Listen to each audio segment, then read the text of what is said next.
The crowd gasped in disbelief. Lady Constance's hand struck Evelyn's cheek with a force that echoed across the garden, the slap a sound of humiliation so sharp it silenced the aristocratic gathering.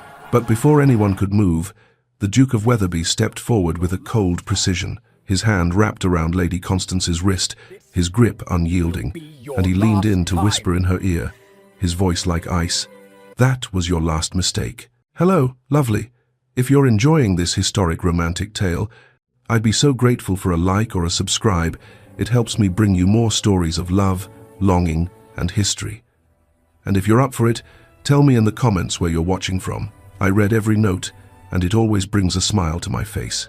Chapter 1. Shadows of the Past. The pocket watch felt cold against Evelyn's palm, its silver surface catching the weak autumn light filtering through her father's study window. She traced the engraved inscription with her thumb, the words she'd memorized long ago. "Time reveals all truth, my darling girl." "Does it, Papa?" she whispered to the empty room.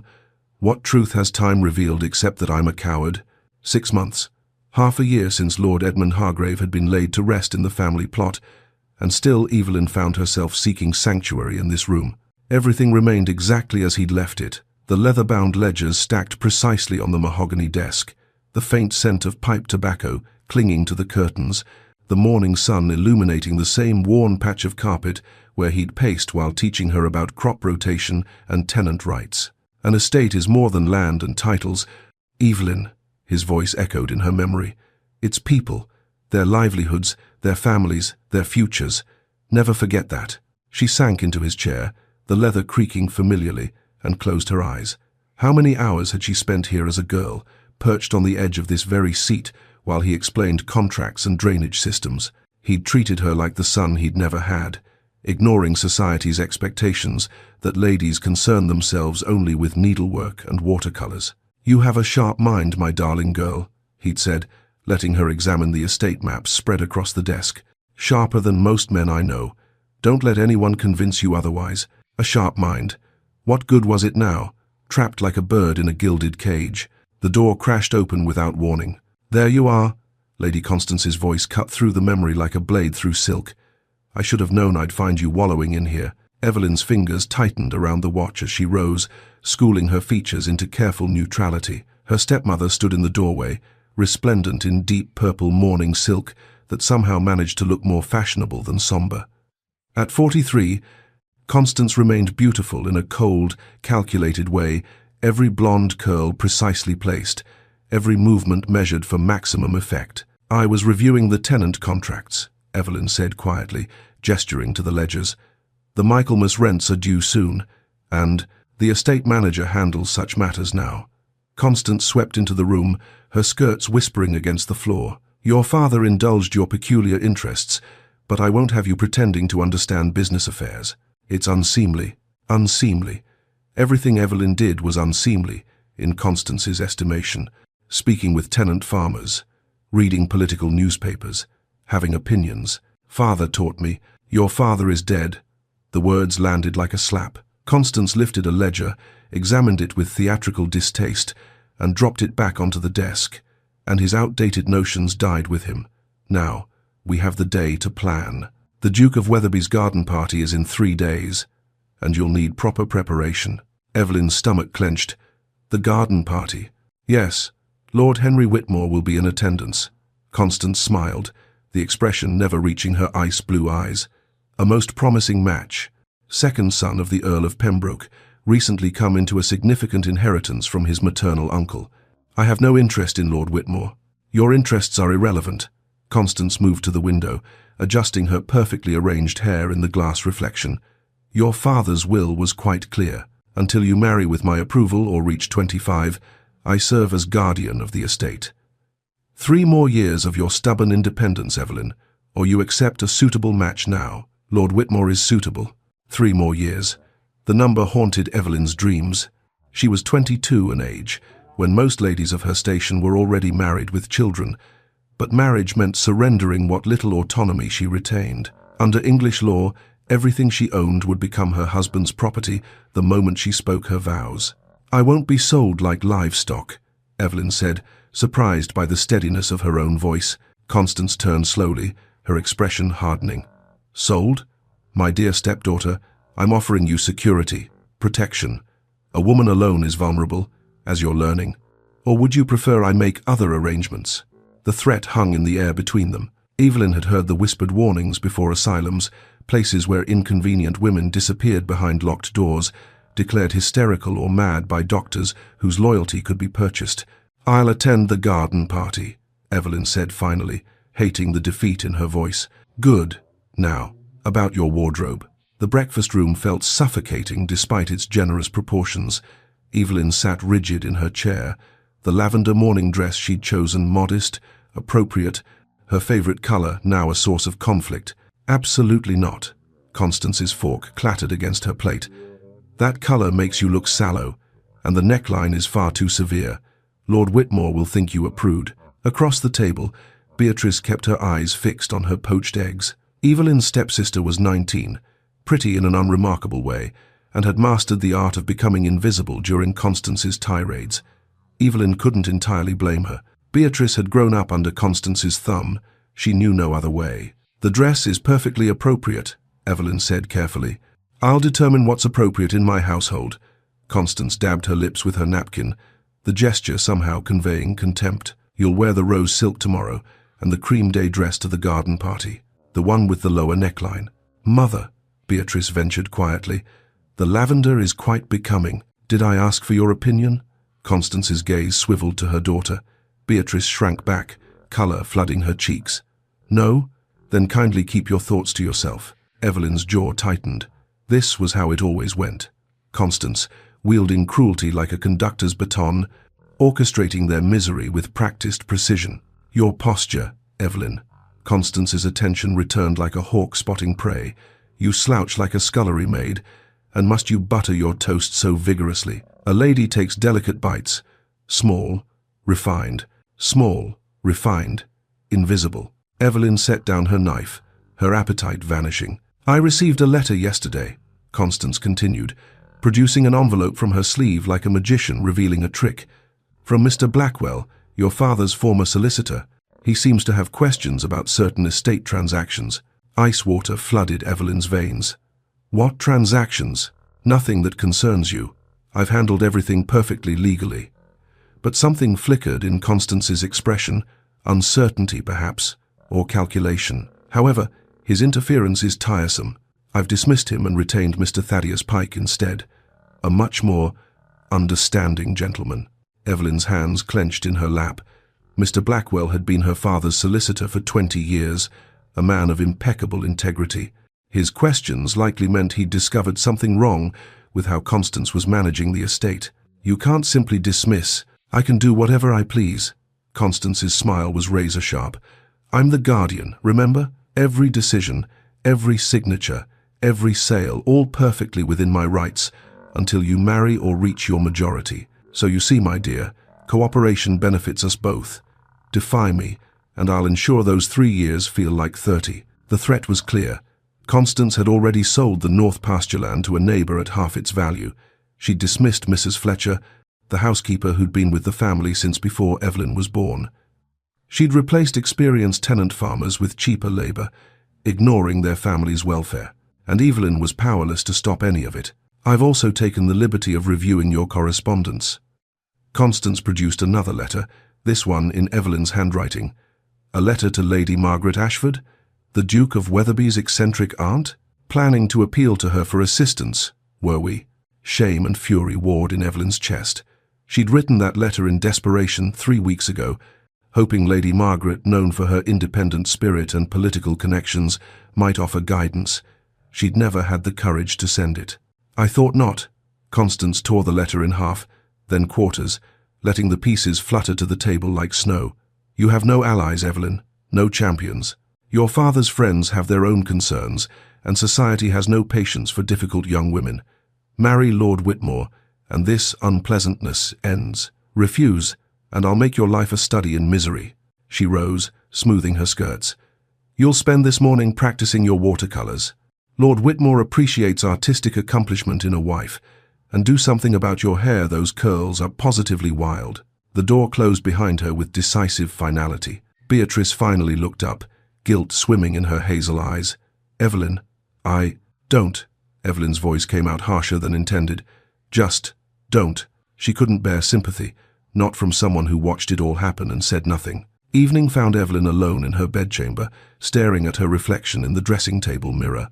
The face looking back seemed that of a stranger, pale, hollow-eyed, diminished. When had she become this one creature, this silent, obedient ghost haunting her own life? She pulled the pocket watch from beneath her pillow, where she'd hidden it from Constance's prying. The silver caught the candlelight, throwing dancing shadows across her hands. Time reveals all truth, my darling girl. What truth, Papa? She whispered. That I'm weak? That I can't protect what you built? That I'm failing you? But she knew her father would never think such things. He'd taught her to be strong, to think critically, to question authority when authority was wrong. The weakness wasn't in her nature, it was in her circumstances. The law that gave Constance power. The society that saw women as property to be managed rather than people with agency. 3 more years until she reached 25. 3 more years of watching Constance dismantle her father's legacy piece by piece. 3 more years of being controlled, criticized, diminished. Or she could marry Lord Whitmore, a man she'd met twice, whose eyes had assessed her like a horse at auction, calculating her worth in acres and annual income. Marriage would end Constance's guardianship, but it would only transfer control to another master. English law was brutally clear. A married woman owned nothing, not even herself. I can survive 3 more years, she told her reflection, trying to believe it.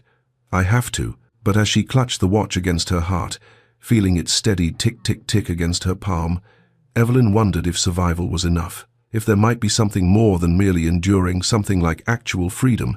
She thought of the garden party in 3 days. The Duke of Wetherby's estate, with its legendary gardens and its reclusive host. Lord Whitmore would be there, already negotiating her future with Constance like she was a thoroughbred mare. 3 more years, she whispered again. But this time it sounded less like determination and more like a prayer. Outside her window, the autumn night pressed close, and somewhere in the darkness, a clock chimed the hour, time moving forward whether she willed it or not, revealing truths she wasn't certain she wanted to face. Chapter 2. The garden party begins. Alexander Ashford, Duke of Wetherby, stood on the stone terrace of his ancestral home and contemplated the particular brand of torture that was a garden party. Below him, carriages deposited their glittering cargo onto the curved drive, ladies in pastel silks, gentlemen in dark coats, all wearing the same practiced expressions of polite anticipation that characterized London society. He was 31 years old and had been attending such gatherings since he could walk. One would think familiarity might breed tolerance, if not affection. Instead, it had only sharpened his distaste. "You're doing your statue impression again," James Worthington observed, joining him at the balustrade. Alexander's estate manager and closest friend carried 2 glasses of champagne, offering one with a knowing smile. "The guests will think you've been petrified by Medusa." "One can hope." Alexander accepted the glass but didn't drink. "How many have arrived?" 73 and counting. The Pemberton sisters are laying siege to the refreshment table. Lady Hartwick is already spreading gossip about the Thornbury scandal. Lord Breslin appears to be 3 sheets to the wind, despite it being barely past noon. James consulted his mental catalogue with practiced ease, and at least 4 mothers have inquired whether you'll be dancing later. Another season, another parade of debutantes and their scheming mothers. You could simply marry and end the speculation. Alexander turned to his friend with an arched eyebrow. "I could also throw myself into the Thames, but I prefer to avoid both." James laughed, but his expression sobered. "Society has grown rather creative in their sobriquet for you. The Ice Duke is the current favorite." "How flattering. Last year I was the Marble Duke. At least ice suggests I might eventually thaw." Alexander's tone was dry, but the nickname stung more than he cared to admit. Not cruel, he'd never been deliberately unkind, simply distant, exact in his expectations, impossible to charm because charm itself felt like manipulation. 6 years. 6 years since a riding accident had transformed him from the second son, free to pursue scholarship and relative obscurity, into the Duke of Wetherby with all its attendant responsibilities. His older brother, Thomas, had been everything a duke should be. Charismatic, socially graceful, beloved by all who knew him. Thomas had loved these gatherings, moving through crowds like sunlight through water, making everyone feel valued and seen. Alexander's gaze drifted to the gardens below, precisely manicured hedges forming geometric patterns around beds of late-season roses. Thomas had commissioned this design in the year before his death, working with the head gardener to create something both beautiful and mathematically harmonious. "You think too much, Alex," Thomas had said, sketching garden plans by candlelight. "Not everything requires analysis. Sometimes you simply feel." But feeling had died with Thomas on a muddy road in Hertfordshire. What remained was duty, obligation, and the grinding machinery of an estate that employed 200 souls and influenced the livelihoods of thousands more. Alexander had inherited the title, but not his brother's ease with people. He managed Wetherby with competence and precision, but without joy. "The Marchioness of Eldridge is holding court by the fountain," James noted, pulling Alexander from his reverie. "I believe she's brought her niece. Again.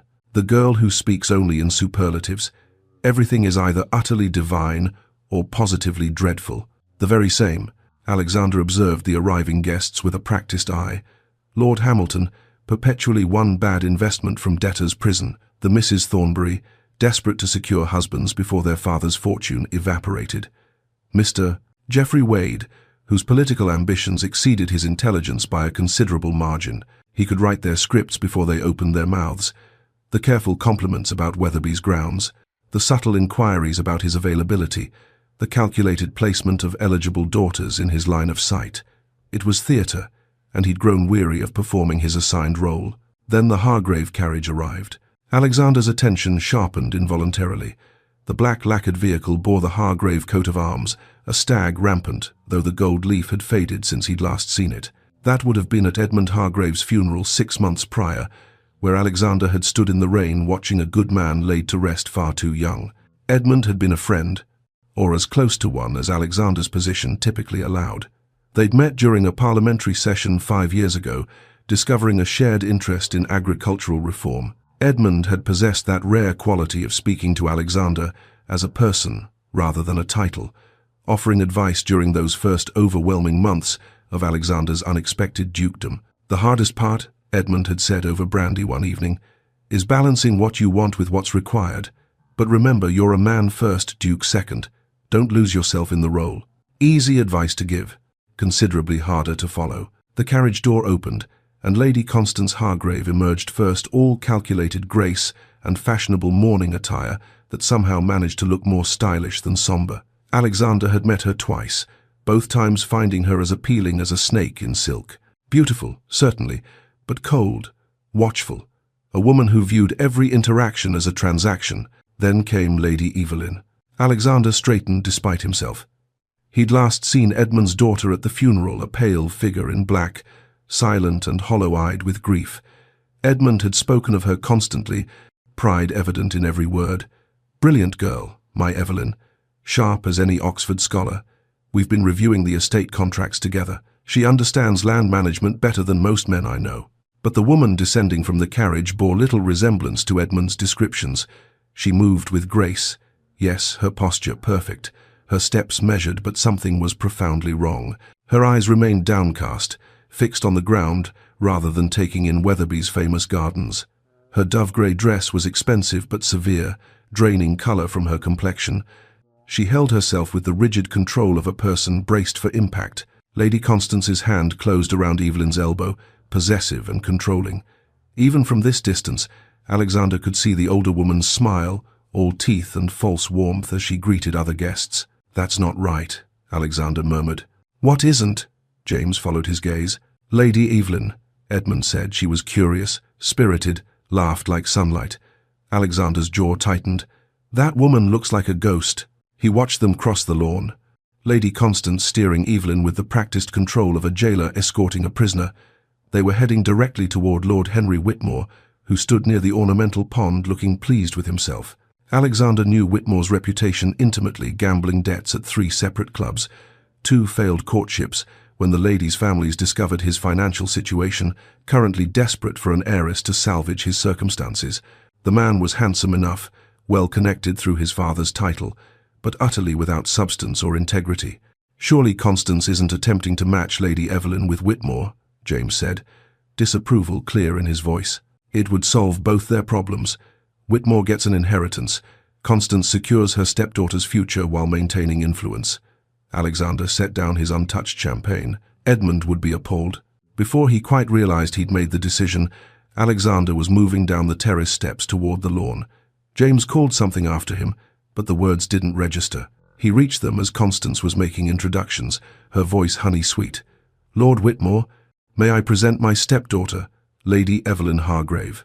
Whitmore executed a perfect bow, his eyes conducting a calculating assessment. "Lady Evelyn, I was deeply sorry to hear of your father's passing.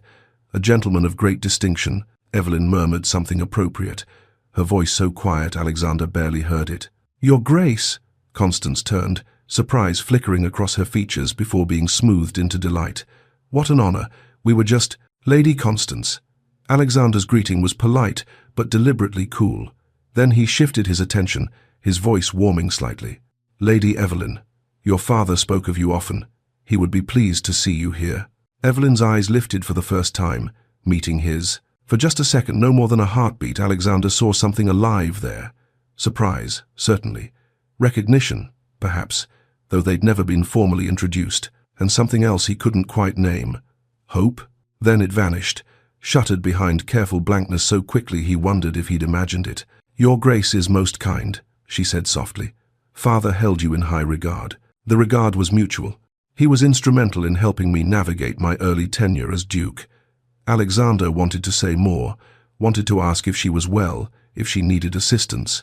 But Constance was already interjecting. "How thoughtful of you to remember Edmund. Now, I'm certain you have many guests requiring your attention. We mustn't monopolize the host." Her grip on Evelyn's arm tightened visibly. "Come, dear. Lord Whitmore was just about to show us the pond." Alexander watched them move away, Constance's false cheerfulness grating against his ears. Evelyn walked with mechanical precision, and Alexander recognized the posture he'd worn it himself many times, the bearing of someone going through practiced motions while their mind screamed silent protest. He should return to his hosting duties. He'd made his polite acknowledgement of an old friend's daughter. That was sufficient. Instead, he found himself tracking their progress across the lawn. 40 minutes passed in grinding tedium. Alexander made the required circuit of his guests, accepting compliments about Weatherby's grounds, deflecting matrimonial hints from ambitious mothers, discussing agricultural yields with local landowners. All the while, his attention kept drifting toward Lady Evelyn. Whitmore had positioned himself at her side like a barnacle on a ship's hull, dominating the conversation with self-important observations. Alexander was too distant to hear specific words, but he recognized the pattern, Whitmore holding forth, while Evelyn offered brief responses, her shoulders growing progressively more tense. Then Whitmore said something that made Lady Constance laugh, a calculated, tinkling sound, and Evelyn's face went carefully blank. Alexander had seen that expression before, in the mirror during his first year as Duke. It was the look of someone drowning, while everyone around them remarked on the lovely weather. He was moving again before thinking it through, but stopped when he saw Evelyn herself take action. She said something brief to Whitmore and Constance, then turned and walked away toward the rose garden's more secluded paths. Lady Constance's expression transformed in an instant. The sweet smile vanished, replaced by fury so intense it was almost physical. She made a perfunctory excuse to Whitmore and followed Evelyn, her stride purposeful despite the constraints of her fashionable dress. Every instinct Alexander possessed began screaming warnings. The rose garden's layout flashed through his memory, semicircular paths surrounded by high hedges, private alcoves for conversation, a central area visible from the main lawn but far enough to create illusion of seclusion. Edmund had loved that garden, had walked there with his late wife, had taken young Evelyn there to teach her about rose cultivation. Now Constance was following Edmund's daughter into those private spaces, wearing an expression of barely restrained violence. Alexander's measured walk became a swift stride. James appeared at his elbow. "Something's wrong," Alexander said shortly. "I noticed. Should I stay here, make excuses if anyone asks?" Alexander was already moving, cutting across the lawn with single-minded purpose, propriety, and hosting duties forgotten. Behind him, he heard the party continue. Laughter, conversation, the clink of crystal. But ahead, through the gap in the roses, he caught a glimpse of grey silk and purple morning dress. And then, carrying across the garden with shocking clarity, Lady Constance's voice, no longer honey-sweet, but sharp as broken glass. "You forget your place, girl." Alexander broke into a run. Chapter 3. That was your last mistake. The Rose Garden's marble fountain stood at the intersection of 3 gravel paths, positioned where guests could admire it from the main lawn while maintaining the illusion of privacy. Evelyn had sought it instinctively, needing distance from Lord Whitmore's presumptuous comments and the suffocating weight of Constance's expectations. She pressed trembling fingers against the fountain's cool stone edge, focusing on the sound of trickling water, trying to steady her breathing. The afternoon sun caught in the spray, creating tiny rainbows that danced and vanished. Beautiful, peaceful, nothing like the chaos in her chest. "What?" Constance's voice cut through the tranquility like a blade. "Do you think you're doing?" Evelyn didn't turn. "I needed air. You needed air." Constance's footsteps crunched on gravel as she approached, her voice low but venomous. "You walk away from the most advantageous match you're likely to receive, embarrass me in front of the Duke of Wetherby and half of London society, and your explanation is that you needed air? Lord Whitmore is insufferable. Lord Whitmore is perfect." Constance moved into Evelyn's line of sight, her beautiful face twisted with fury barely contained by social propriety. They were visible from the lawn. Evelyn could see guests milling near the refreshment tables, but far enough that words wouldn't carry. "Wealthy enough to pay off his debts with your inheritance, while leaving me comfortably settled. Desperate enough to overlook your difficult nature. You should be grateful I found anyone willing to take you." The words landed like physical blows, each one designed to wound. Evelyn's fingers tightened on the fountain's edge until her knuckles went white. 6 months of accumulated rage suddenly pressed against her ribs, demanding release. "I won't marry a man who sees me as livestock to be traded." Constance's laugh was sharp and mirthless. "Livestock? You foolish girl. You think you have choices? You think your precious intelligence and your father's outdated notions give you power?" She stepped closer, her voice dropping to a hiss. "You have nothing.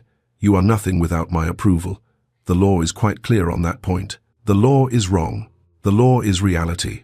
Constance's eyes glittered with malice. "And reality is this: you'll marry Lord Whitmore next month, or I'll take alternative measures.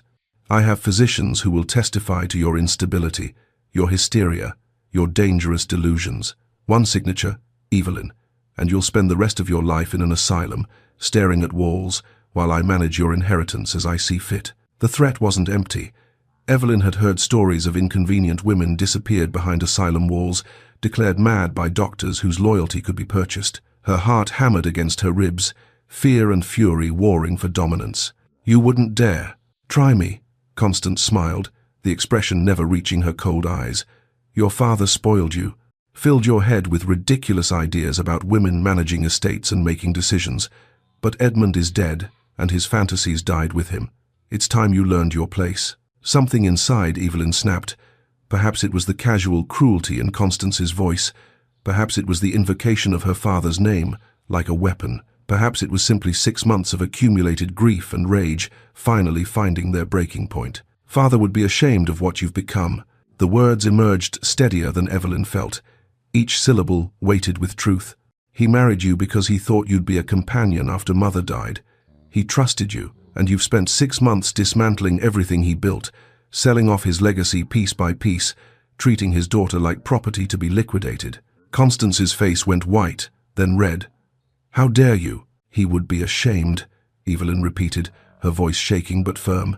"And I won't let you destroy what's left of his memory by marrying Lord Whitmore." The slap came without warning. The crack echoed across the garden like a gunshot, sharp and shocking in the genteel afternoon air. Pain exploded across Evelyn's cheek, hot and stinging. Her head snapped to the side from the force of it, and for a moment the world tilted sideways, roses blurring into sky. The fountain's spray suddenly too loud, her father's pocket watch chain cold against her throat where it had twisted with the impact. Time seemed to suspend itself. Evelyn registered details with crystalline clarity. The gasps from nearby guests who'd witnessed the strike, the way sound seemed to fade and then rush back in a wave, the metallic taste of blood where she'd bitten her tongue.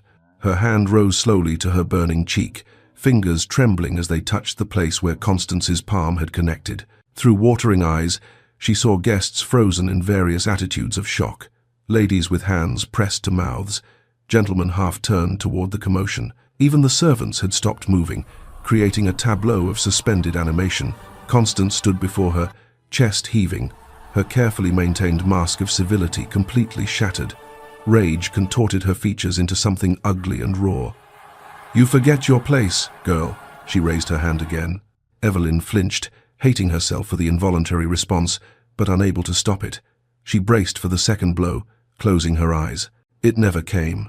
Instead, she heard a sharp intake of breath from Constance, followed by a voice so cold it seemed to lower the temperature of the entire garden. "That was your last mistake."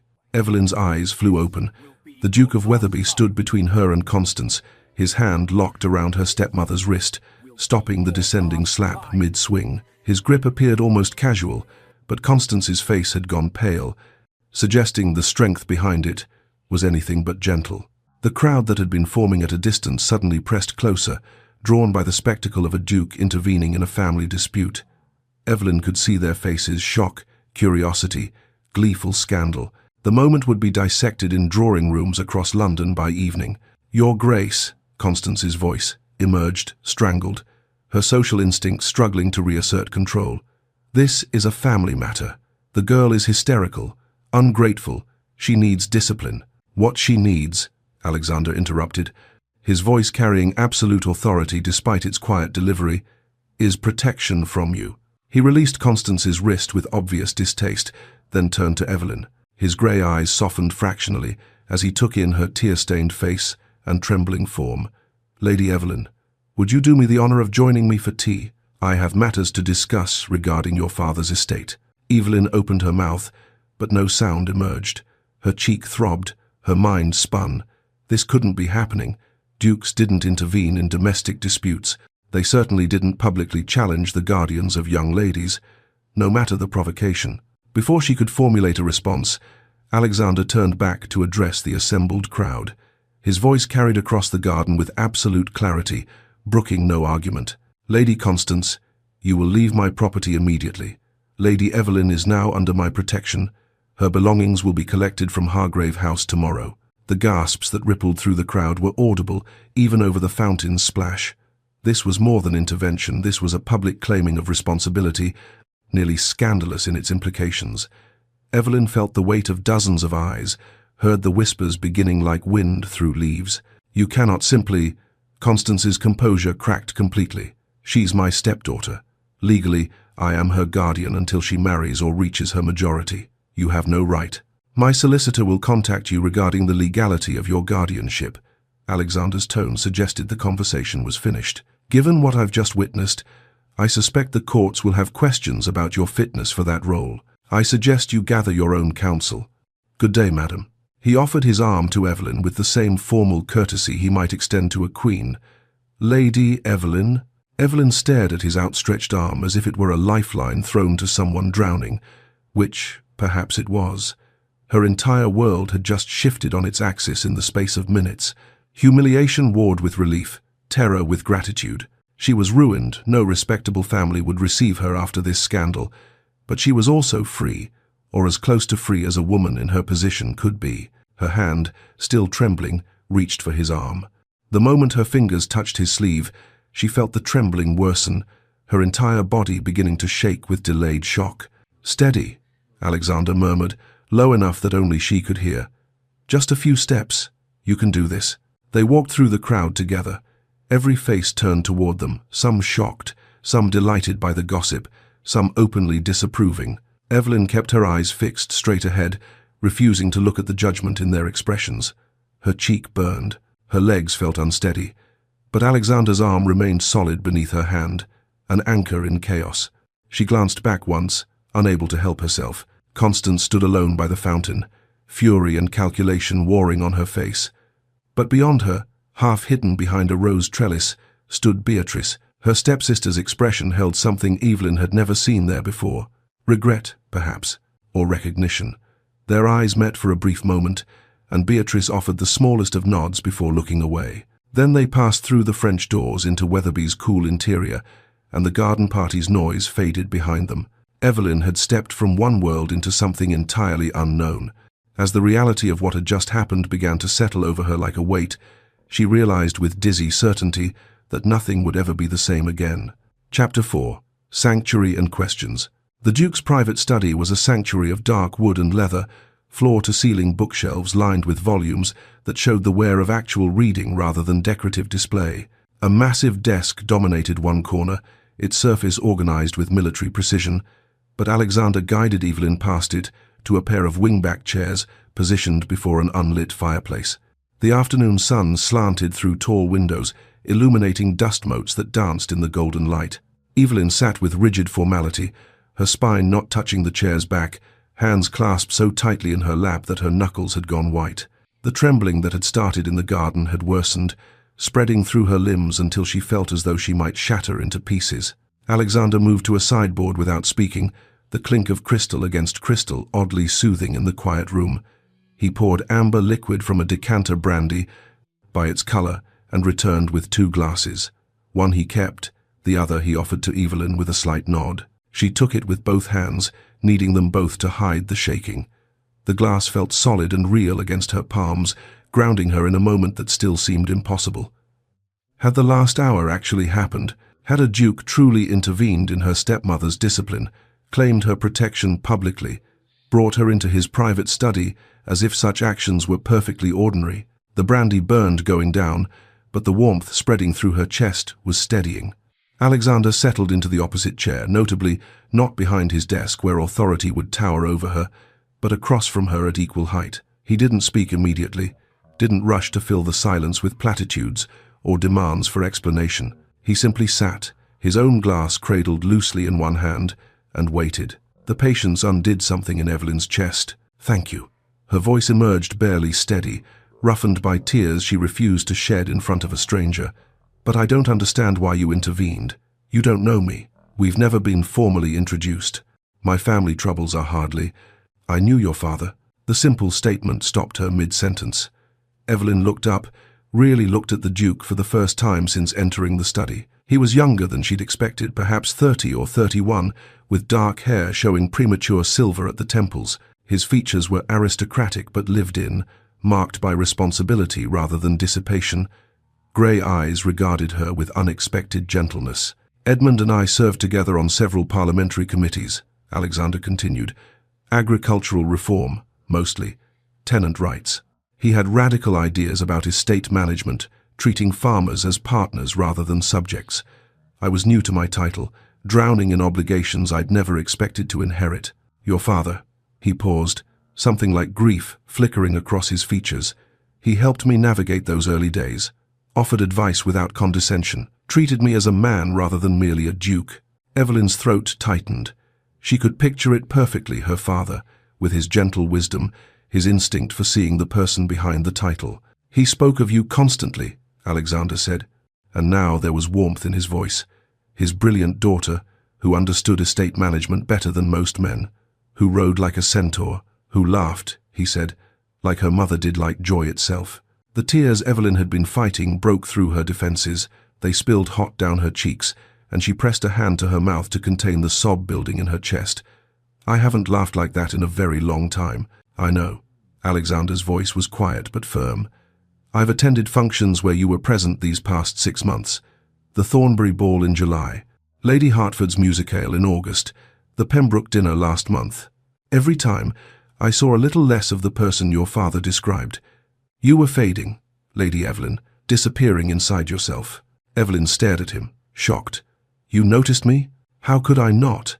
Edmund spoke of you so often that when I saw you at these events, I recognized the disconnect immediately. The vibrant woman he described didn't match the silent, subdued figure, moving through ballrooms like a ghost." His jaw tightened. "Today, when she struck you in front of half of London society, some things cannot be tolerated. I don't care what justifications she might offer, no person deserves that treatment." Something in Evelyn rebelled against the sympathy in his voice, against being seen as pitiable. Her defenses rose even as more tears threatened. "You don't know me, Your Grace. You don't know what led to that moment. For all you know, I deserved." "Don't." The word cracked like a whip, sharp enough to stop her cold. Alexander leaned forward, intensity radiating from him. "Don't you dare defend her cruelty. Don't internalize the narrative that her abuse was somehow justified by your behavior. That is what abusers do, make their victims believe they earned the punishment. The silence that followed was heavy with unspoken understanding.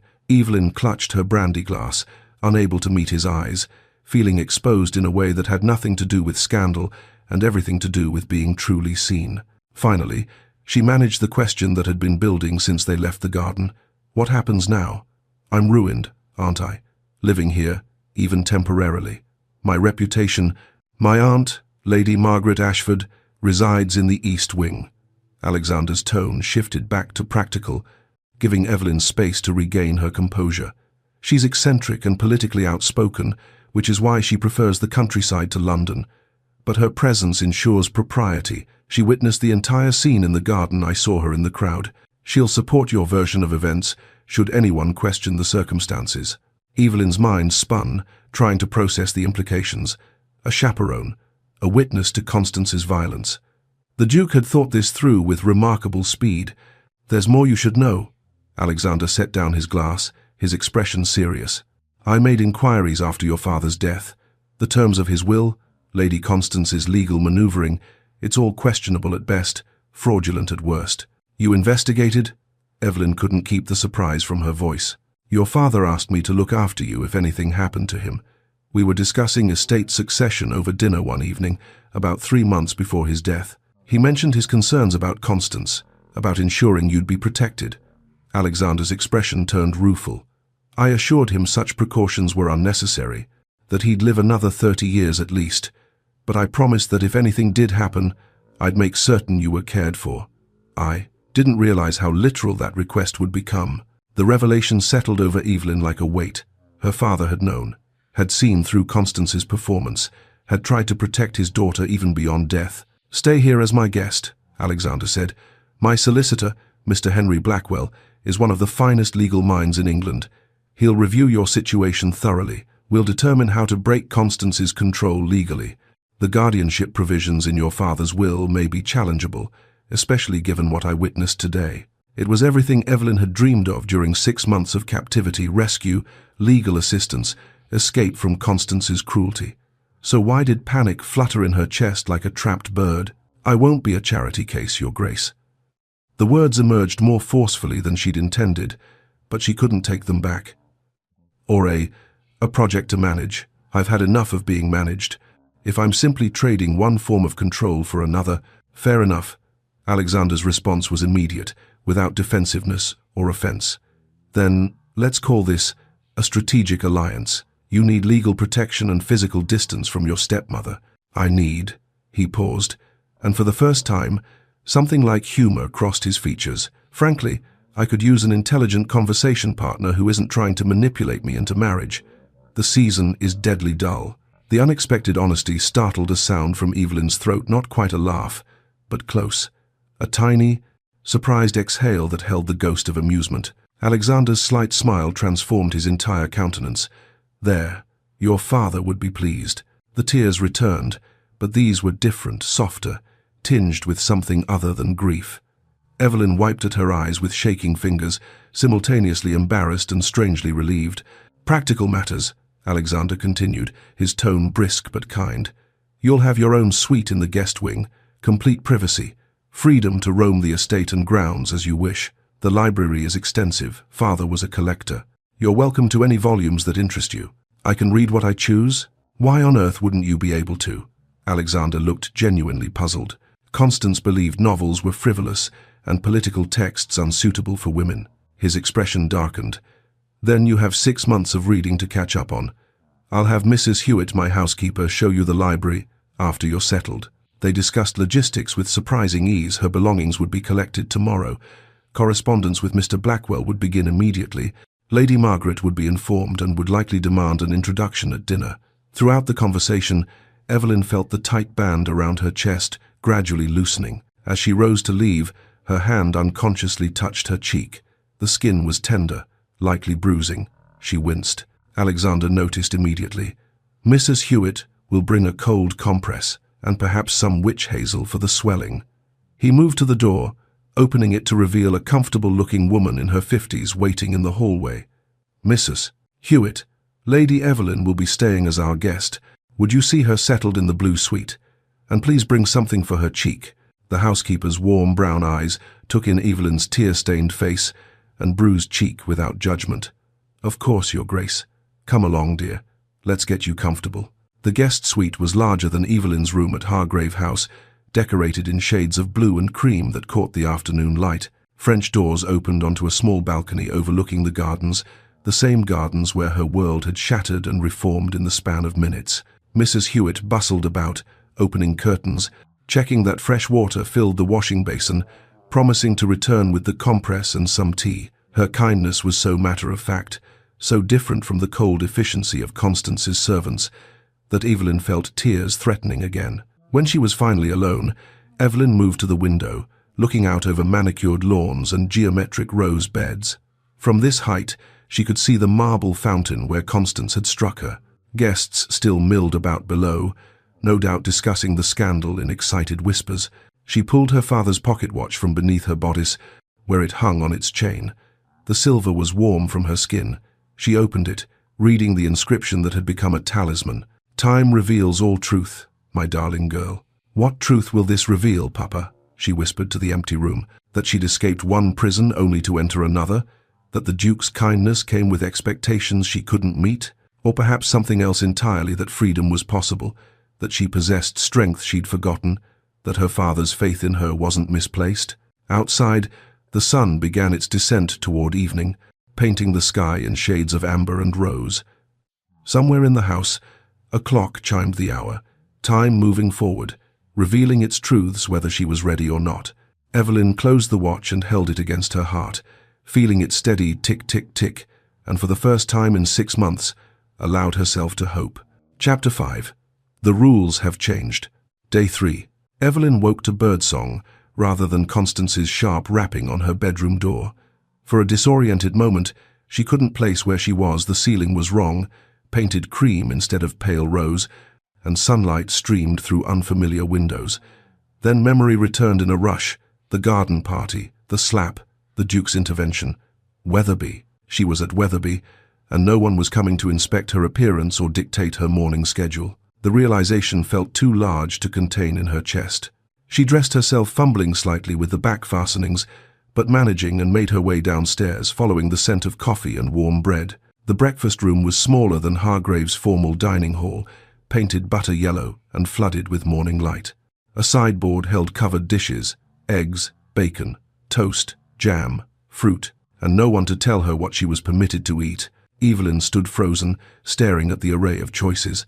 At Hargrave House, Constance had controlled every meal. Ladies ate sparingly, took small portions, avoided anything too rich or indulgent. But here, she took 2 slices of bacon, then a third, added eggs and toast with butter, real butter, not the thin scraping Constance permitted, poured coffee and added cream until it was the exact shade she preferred, sat at the table with her scandalously full plate and ate slowly, savoring each bite. It was the most delicious breakfast of her life. Day 5. The library was a cathedral of books, 3 stories tall, with a gallery running around the upper levels and wheeled ladders for reaching the highest shelves. Afternoon light poured through tall windows, illuminating thousands of leather spines in every color imaginable. Evelyn stood in the center, turning slowly, overwhelmed by the sheer abundance. At Hargrave House, she'd been forbidden all but the most innocuous novels and household management texts. But here, she ran her fingers along a shelf, reading titles that made her heart race. Political philosophy, scientific treatises, history volumes banned in Constance's household for being too advanced or unsuitable. Her hand trembled as she pulled out a copy of Mary Wollstonecraft's A Vindication of the Rights of Woman, a book she'd heard of but never dared request. Radical choice for a Tuesday afternoon. Evelyn spun, clutching the book to her chest. Alexander stood in the doorway, an amused smile softening his usually serious features. He'd shed his formal coat, working in shirt sleeves and waistcoat like a man comfortable in his own home. "I'm sorry, I didn't mean to presume." "You're welcome to any book in this library," he interrupted gently. "That's what they're for, reading, not decorating." He crossed to where she stood, examining the shelf she'd been perusing.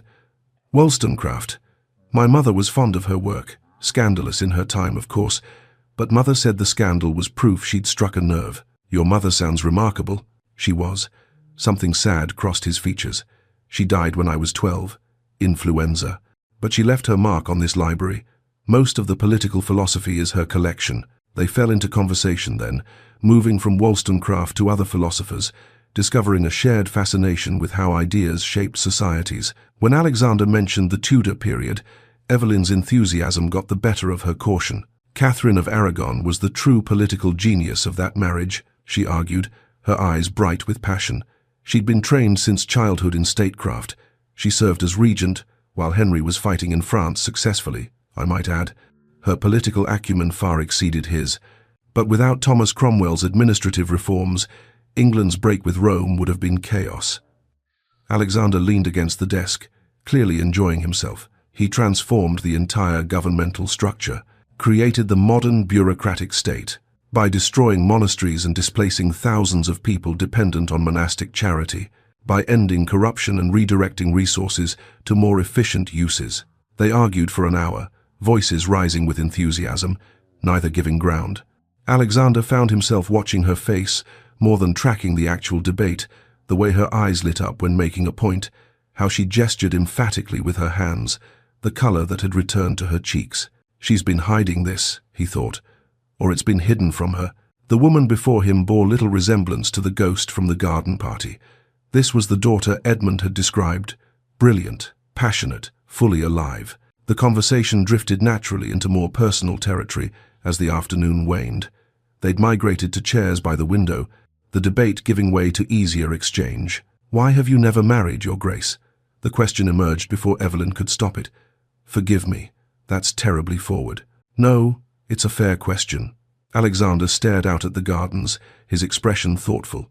"Because every woman presented to me sees the title and the estate. They calculate worth in terms of properties and income. I wanted." He stopped, seeming to reconsider his words. "Someone who sees you," Evelyn finished quietly. Their eyes met. The silence stretched between them, loaded with implications neither was ready to acknowledge. Alexander looked away first, clearing his throat. "We should dress for dinner. Lady Margaret arrived this afternoon. She'll want to meet you." Lady Margaret's assessment. Lady Margaret Ashford was a force of nature compressed into an elegant woman of perhaps 68, silver hair piled fashionably high, sharp blue eyes that missed nothing, and a spine that suggested she'd never bowed to convention in her life. She took tea with Evelyn in the morning room while Alexander attended to estate business. "So," Margaret said without preamble, adding sugar to her tea with brisk efficiency, "my nephew has avoided entanglement for 6 years.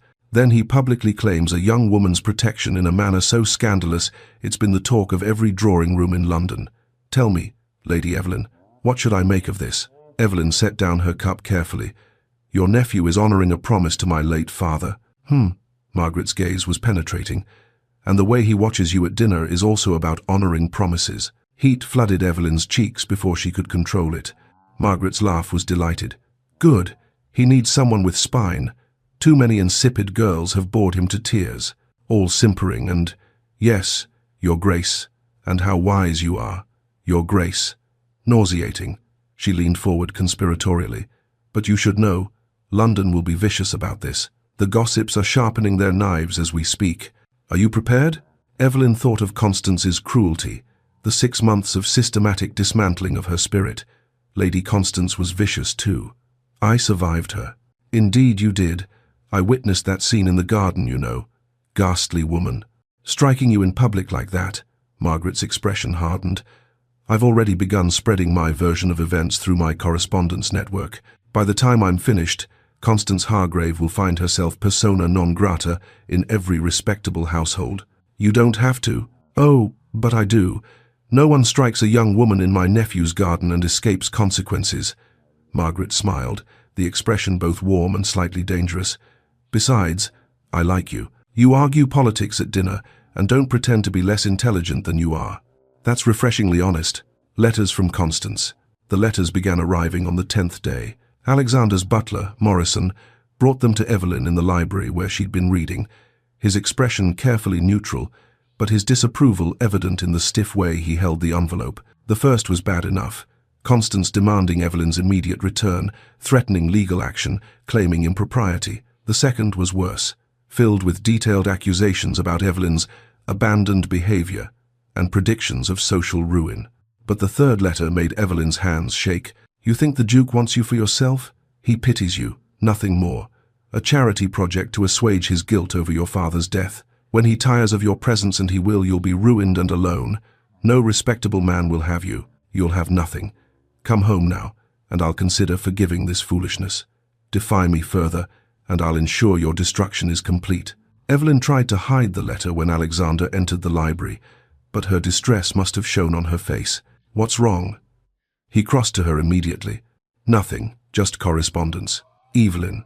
His use of her first name was deliberate, gentle.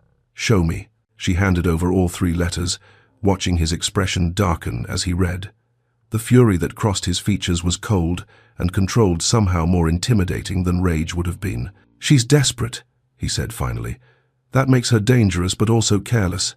He looked at Evelyn, his grey eyes intense. You know none of this is true? The things she's claiming about my motivations? Evelyn wanted to believe him, but doubt poisoned her certainty. How can I know? I've been here less than 2 weeks. Perhaps she's right. Perhaps I'm simply a duty you've undertaken. No. Alexander caught her hand, the first time he'd deliberately touched her since that day in the garden. His grip was warm and solid. You are not a duty. You are not a charity case. You are a guest in my home because I respect your father's memory and because... He stopped, seeming to struggle with the words. Because I find your company valuable. Is that clear? Evelyn nodded, not trusting her voice. I'm summoning Mr. Blackwell tomorrow. We'll address Constance's claims legally and permanently. He released her hand, though something in his expression suggested he'd rather not. In the meantime, ignore these letters. She's trying to manipulate you. Don't let her. Evening in the garden. Dusk painted the rose garden in shades of amber and violet. Alexander and Evelyn walked the gravel paths together, their conversation having evolved over 2 weeks from careful courtesy to genuine ease. Tell me about your plans for Hargrave, Alexander said. When you regain control. Evelyn's face lit up. Modernize the tenant farms. Implement crop rotation. Father and I designed a system before he died. Improve housing. The cottages need repair, but Constance refused to authorize spending. And I want to establish a school for the tenant children. Basic literacy and mathematics. Alexander listened intently, asking questions that demonstrated real interest rather than polite attention. They discussed drainage systems and livestock breeding, agricultural innovation and social responsibility. The conversation flowed naturally into more personal territory. Who are you, Lady Evelyn, when no one is controlling you? The question stopped her mid-step. She looked at him in the fading light. This man who'd become unexpectedly important in such a short time. I don't know, she admitted. I'm discovering that now. It's terrifying and exhilarating. Perhaps that's the most important journey, Alexander said quietly. Discovering who you are outside others' expectations. You've done that, haven't you? Defied expectations. His laugh was self-deprecating. I've avoided them. That's different from defying them. Perhaps less brave. They'd stopped walking. In the dimming light, they stood close enough that Evelyn could see the silver threading through his dark hair, the fine lines at the corners of his eyes. The awareness between them felt almost physical, charged, inevitable, terrifying. I should go in, Evelyn said, her voice barely above a whisper. It's getting dark. Alexander let her go, though every instinct screamed to reach for her, to close the distance between them. Of course. Good night, Lady Evelyn. Evelyn, she corrected softly. Just Evelyn. He watched her disappear into the house, his hands clenched at his sides. Later that night, Evelyn sat at the writing desk in her room, staring at her reflection in the darkened window. Her father's pocket watch lay open beside her, its steady ticking a comfort in the quiet. I could love him, she thought. I might already, but how do I know it's real and not just gratitude, not just safety? In his study 3 floors below, Alexander poured whiskey he didn't drink and stared at the fire. This wasn't supposed to happen. Protecting her, yes, honoring Edmund's request. But this is dangerous. Neither slept well that night, both acutely aware that something had shifted, something that couldn't easily be shifted back. Chapter 6. Constance's Gambit. The morning had begun with such promise. Evelyn sat across from Alexander at the small breakfast table, debating the merits of Gothic versus Romanesque architecture with the easy familiarity they'd developed over 3 weeks. Sunlight streamed through the windows, illuminating the steam rising from their coffee cups, and for a moment, Evelyn allowed herself to forget that this peaceful existence was temporary. Then Mrs. Hewitt appeared in the doorway, her comfortable face creased with disapproval. "Your Grace, Lady Constance Hargrave has arrived, with Lord Whitmore and Sir Edmund Worthing." She paused, her tone making clear what she thought of such company. "They're requesting an immediate audience. They say it's a legal matter." Alexander's expression hardened instantly. He set down his coffee with careful precision, the kind of deliberate movement that suggested controlled fury. "Show them to the formal drawing room. Ask Lady Margaret and Mr. Worthington to join us, and Mrs. Hewitt, ensure several staff members are present. I want witnesses." Evelyn's hands had gone cold. "Sir Edmund Worthing? The magistrate?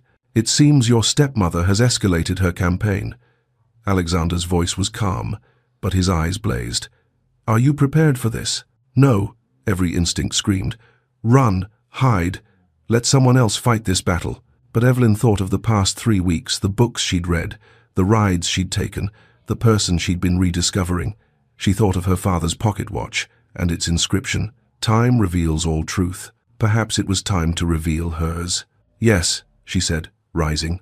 "I'm ready." The formal drawing room was deliberately intimidating. High ceilings, portraits of stern Ashford ancestors lining the walls, furniture arranged to emphasize the Duke's authority. Constance stood near the fireplace in a gown of mourning purple that somehow managed to look triumphant rather than somber. Lord Whitmore lingered by the window, his handsome face carefully arranged in an expression of concern, and Sir Edmund Worthing, a portly man of perhaps 55, held a leather document case with an air of officious importance. Lady Margaret entered behind Evelyn and Alexander, taking a seat with the regal bearing of someone who'd attended court presentations. James Worthington, Alexander's estate manager, positioned himself near the door. 2 footmen and Mrs. Hewitt found reasons to remain within earshot. "Lady Constance." Alexander's greeting was glacial.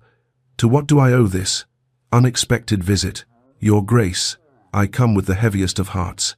Constance's voice trembled with what might have been genuine emotion if one didn't know her. "My stepdaughter's welfare is my paramount concern. Recent events have made it clear that she requires specialized care I've been unable to provide." She nodded to Sir Edmund, who opened his document case with bureaucratic precision. "I have here," the magistrate began, "sworn testimony from Dr. Bartholomew Pike regarding Lady Evelyn Hargrave's mental condition. The doctor has documented several episodes of hysteria, irrational behavior, and concerning instability over the past 6 months." Evelyn felt the room tilt sideways. She gripped the back of a chair to steady herself. "Additionally," Constance added, her voice dripping false concern, "Lord Whitmore can attest to her erratic behavior at your own garden party. The poor dear is not well. She needs rest, medical supervision, protection from herself." She turned tearful eyes to Evelyn. "Come home, darling. Let me care for you properly." The performance was masterful. If Evelyn hadn't lived through 6 months of Constance's cruelty, she might have believed it herself. Lord Whitmore cleared his throat uncomfortably. "I offered Lady Evelyn marriage, stability. She refused, in a manner that was concerning. Her behavior that day was quite irrational." Sir Edmund adjusted his spectacles, examining Evelyn with clinical detachment. "Lady Evelyn, these are serious allegations. Given your father's recent death and the strain of grief, perhaps it would be best if you return to your stepmother's care until your condition stabilizes." Victorian law pressed down on Evelyn like a physical weight. Women could be committed on far less evidence than this. A doctor's testimony, a concerned guardian, a magistrate's approval that was all it took to disappear behind asylum walls. Alexander moved to speak, his face dark with fury, but Evelyn stood first. "No," she said clearly, "I will speak for myself." The room went silent.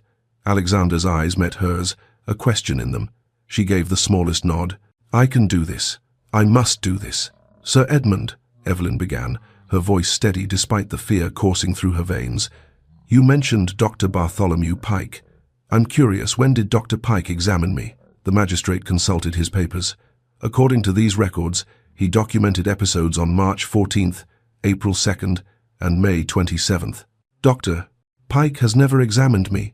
Evelyn's voice grew stronger. "In fact, Dr. Pike was dismissed from medical practice 2 years ago for falsifying patient records. There was a hearing before the Royal College of Physicians. I can provide documentation if you'd like to verify this." Sir Edmund's face reddened. He shuffled through his papers with increasing agitation.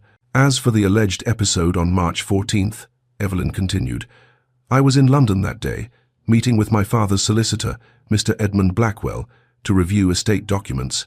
We met from 10 in the morning until 3 in the afternoon. Mr. Blackwell can testify to my complete lucidity during that meeting.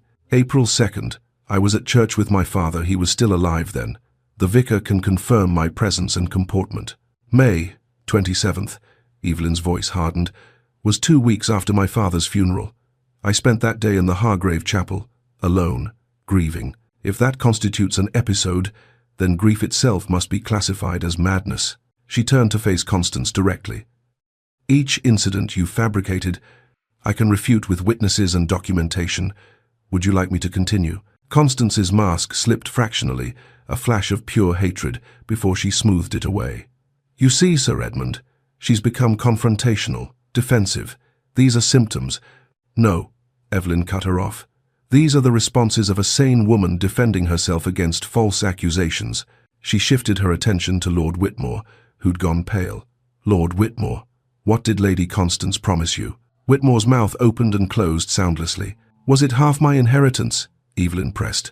Or just enough to clear your gambling debts at White's? Be specific, please. I'm genuinely curious what price she put on my freedom. I don't. That's not. Whitmore stammered, his face flushing crimson. Evelyn reached into her reticule and produced a folded letter. This is correspondence between Lady Constance and Lord Whitmore, dated 3 weeks before the garden party. In it, they discussed terms of a marriage arrangement. Specifically, Lord Whitmore would receive £40,000 upon our marriage, enough to satisfy his creditors, while Lady Constance would maintain control of the remainder of my inheritance through her guidance of her new son-in-law. She held the letter out to Sir Edmund. I obtained this from a maid, Lady Constance dismissed from Hargrave House for the crime of treating me with kindness. The woman kept it as insurance. The room erupted. Constance's composure shattered completely. You little, how dare you? How dare I what? Evelyn's voice rose. How dare I defend myself against fraud? Against being sold like property? Against false imprisonment? The drawing-room doors opened, and a distinguished gentleman in his 60s entered, carrying an even larger document case. Alexander's solicitor, Mr. Henry Blackwell, surveyed the scene with sharp eyes that missed nothing. Your Grace, my apologies for the delay. The documentation took longer to compile than expected. He nodded politely to the room. Sir Edmund, Lady Constance, how fortuitous that you're all here. Blackwell opened his case with deliberate precision, removing several thick folders. I've spent the past 3 weeks investigating Lady Constance's management of the Hargrave estate. The findings are illuminating. He addressed Sir Edmund directly, magistrate to magistrate. Lady Constance has sold 3 parcels of estate land without proper authorization. She forged Lady Evelyn's signature on documents transferring control of tenant rents to her personal accounts. She dismissed the estate's longtime solicitor, myself, and replaced him with Mr. Thaddeus Pike, who coincidentally is Dr. Bartholomew Pike's brother. This is preposterous, Constance tried to interject. I have bank records, Blackwell continued implacably. Forged signatures examined by handwriting experts, testimony from dismissed servants. Lady Constance has embezzled approximately £80,000 from the Hargrave estate over the past 6 months. The sum was staggering. Even Sir Edmund looked shocked. Furthermore, Blackwell added, I have evidence that Lady Constance attempted to have Lady Evelyn's entire inheritance transferred to her personal control, bypassing the terms of Lord Hargrave's will entirely. This constitutes fraud on a significant scale. Constance's face had gone from red to white to mottled purple. Cornered, she did what cornered animals do, she lashed out with her last weapon. Even if this is all true, and I dispute every word, she's still ruined. Constance's voice rose to a near shriek. Living here unchaperoned with the Duke, her reputation is destroyed. No respectable man will have her. She'll be a social pariah. The threat hung in the air, and Evelyn felt its weight. In Victorian society, reputation was everything for a woman. Constance was right about that, at least. Alexander's voice cut through the tension like a blade. Lady Evelyn has been chaperoned by my aunt, Lady Margaret Ashford, who resides in the East Wing. Propriety has been maintained at all times. Lady Margaret rose, her aristocratic bearing making even Constance look shabby by comparison. Indeed. I've been in residence since the day after that disgraceful scene in the garden. I witnessed your assault on Lady Evelyn, Constance. I've documented her exemplary behavior since. Anyone questioning this young woman's virtue will answer to me personally, and I assure you, my social connections make yours look rather provincial, Alexander continued, his voice cold as winter frost. Moreover, Sir Edmund, I suggest you carefully review your association with Lady Constance. Her false testimony today, her fraudulent documents, her attempt to have a sane woman committed these constitute attempted fraud against a peer of the realm. I trust you'll want to distance yourself from such actions. Sir Edmund had gone the colour of old parchment. He gathered his papers with trembling hands. Lady Constance, these are grave accusations against you. Very grave indeed. I shall need to investigate this matter thoroughly. He turned to Evelyn, his earlier condescension replaced by uncomfortable respect. Lady Evelyn, you appear perfectly sound of mind. Remarkably so, under the circumstances. I see no reason for any intervention whatsoever. To Alexander, Your Grace, I apologize profusely for this intrusion. I was misinformed about the situation. See that you inform your colleagues about the actual facts, Alexander said icily.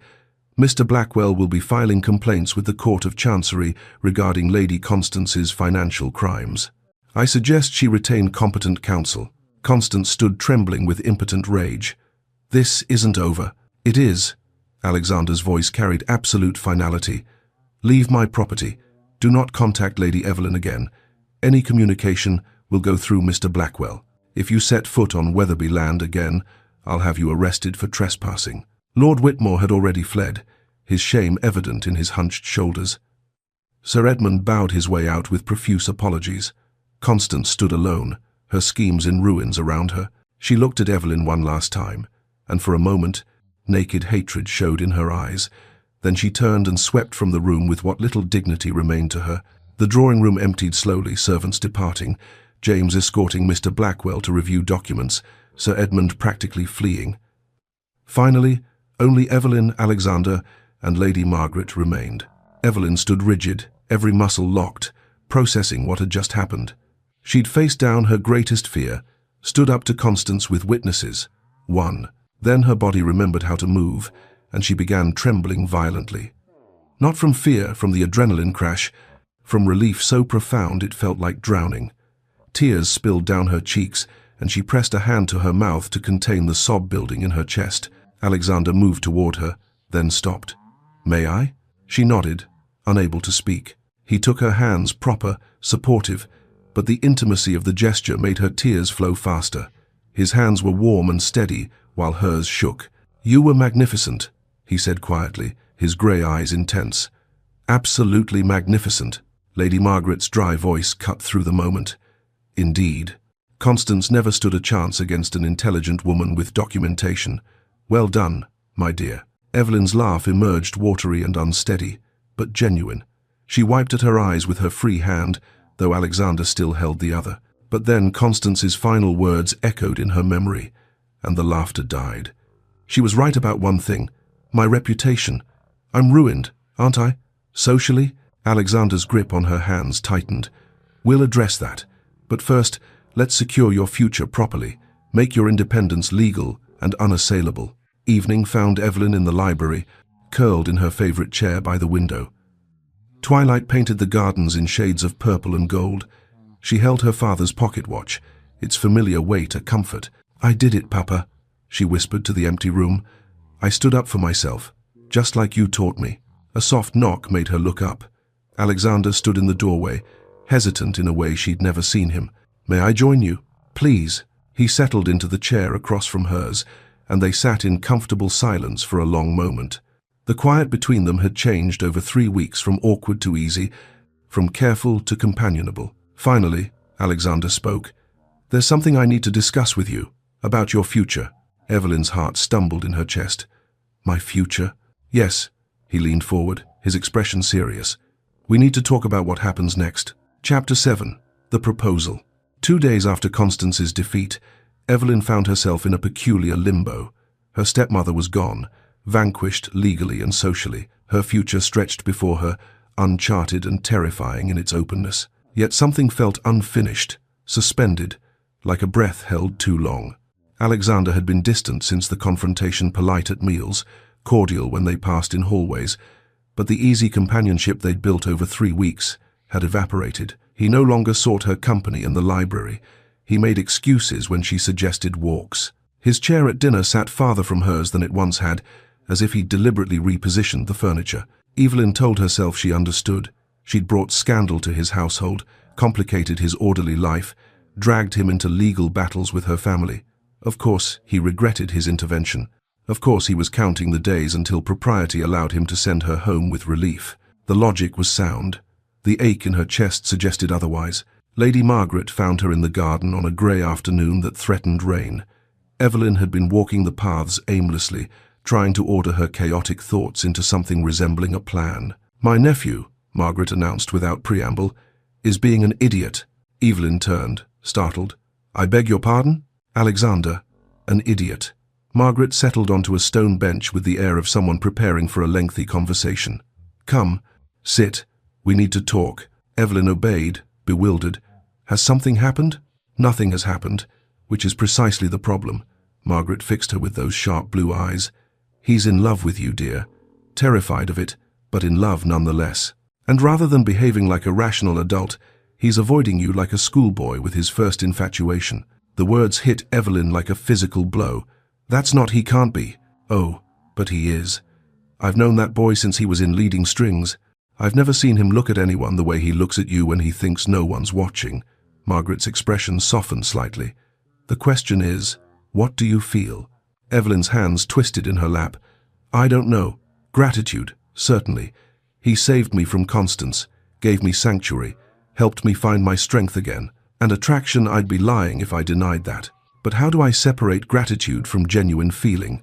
How do I know I'm not simply clinging to my rescuer?" "You think love is always clear?" Margaret laughed, but not unkindly. "It's messy, complicated, inconvenient. But answer me this. When you imagine your future, truly imagine it, is he in it?" The question pierced through Evelyn's careful defenses. She closed her eyes, picturing the years ahead, managing Hargrave estate, implementing her father's plans, building the school she dreamed of, and in every image, Alexander was there, not hovering or controlling, but beside her, discussing crop rotation, debating philosophy, laughing at her terrible puns. "Yes," she whispered, "but I need to know I can stand alone before I choose to stand with someone. Does that make sense?" Margaret's smile was approving. "Perfect sense. Smart girl. Tell him that." "Tell him what?" "That I might love him, but I'm not sure." "That sounds honest." Margaret rose, patting Evelyn's shoulder. "Tell him exactly what you told me. The boy needs to hear it." In his study, Alexander stared at the same contract he'd been attempting to read for the past hour. The words blurred together, meaningless. His mind was elsewhere, in the library where Evelyn sat reading, in the garden where she walked, in every space of Weatherby that had become inexplicably brighter with her presence. "You're going to lose her if you don't act." Alexander looked up to find James Worthington leaning against the doorframe, arms crossed, wearing an expression of exasperation. "I don't know what you mean," Alexander said, returning his attention to the contract he wasn't reading. "Don't insult my intelligence." James crossed to the desk. "You've been avoiding her for 2 days. She thinks you regret helping her, that you want her gone.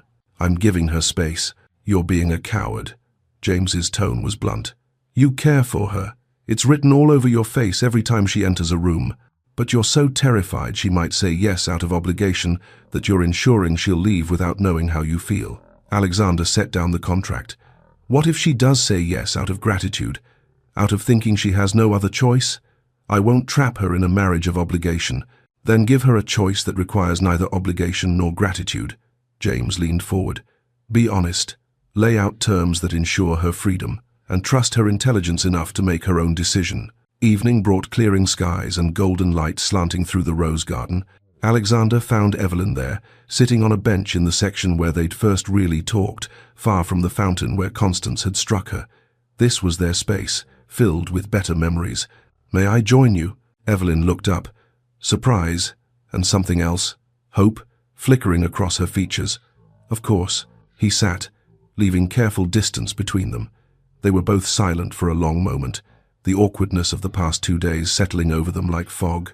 I need to say something, Alexander finally began, his voice unsteady in a way she'd never heard.